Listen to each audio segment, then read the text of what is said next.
Welcome to day 7 of Vlogmas. This is something that I do. It's called brainstorming, procrastination, but not really. In case you don't know who I am, my name is Katlyn Duncan, and I am a hybrid author, which means I publish both traditional and independent books. Here on my channel, we talk about the writing process and all the bookish things.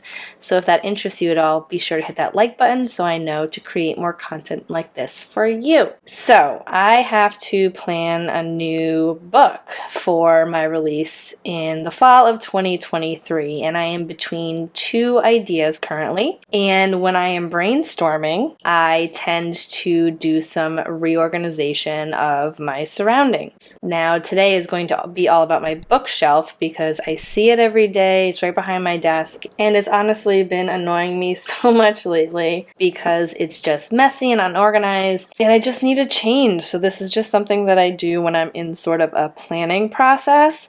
And while I reorganize my space, I'm also reorganizing my brain in a sense. So I'm between two thriller ideas. One of them I've had on my mind for a while now, and I just thought I wanted to write it first.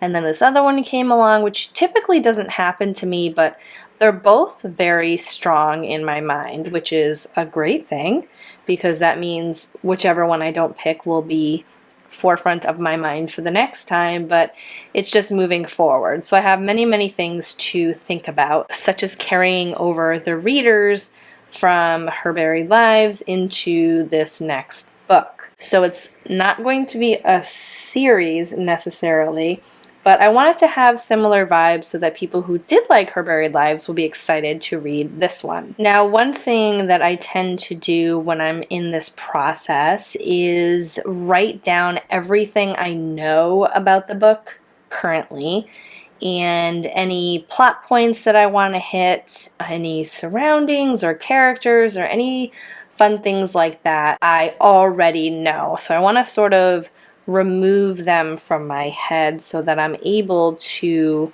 leave some space for some new ideas, for some new plot points to come in. Even as I'm talking, I pretty much am sure of which book I'm going to go forward with, and that was really all in help of reorganizing my bookshelf because the mundane tasks sometimes help clear the cobwebs a little bit. They're very idea generating for me. And also, while I was doing this, I remembered that the sort of spark that came from this book in particular had been inspired by a television show. And I'm not going to say which one it is yet, because I think I may use it as a comp, but I may not. So I have to see how the story comes to be. But there is a new season of this show that just came out. So after this, sort of my relaxing time in the evening was to watch the newest season of this show. So I suppose if you are someone who's having trouble either deciding between your next book project or finding ideas in general, keep track of your inspiration points. So when you do have a story idea that comes into your mind, what made it come into your mind? Were you at a certain location? Were you talking to a certain person? Were you watching a show, a movie, reading a book? Things like that. It's super important to remember where you were when those ideas came to you, because then they can serve as future contributions to your ideas. It's super important to put a pin in these idea generating activities so that, you know, if it's been a while since you thought about it or you need to write one book before the other, you can sort of slip back into it. Another thing that I like to do, which I don't usually do until I start outlining, is creating a playlist on Spotify, and that'll sort of be the soundtrack that I listen to when I'm writing the book. So let me know if you have any other brainstorming tips for your novels, or if you have questions on ways that you can brainstorm. I had done 2 videos a couple of years ago. I'll link them in the cards and the description if you want to check them out.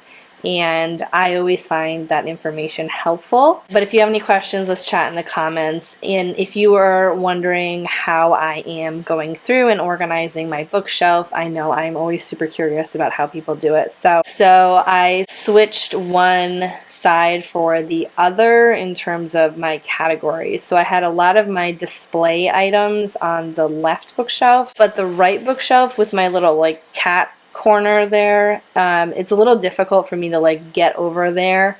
So I wanted to put more of my display items, my books, on that side, books I've already read, so I won't be grabbing them more often, and switching it to the other side. And then the top of the left bookshelf are going to be all of my reference books and some books that I am wanting to read but not necessarily forefront. These are very specific reference books that I sort of had to squeeze in there. The next shelf below that are going to be nonfiction books that I want to read, and the bottom shelf are going to be fiction books that I want to read. So I hope you enjoyed this video. Do give it a thumbs up if you liked it. Hit that subscribe button and the little notification bell next to it so you know the next time I upload, which will be tomorrow because we're still in Vlogmas. So I'll see you then.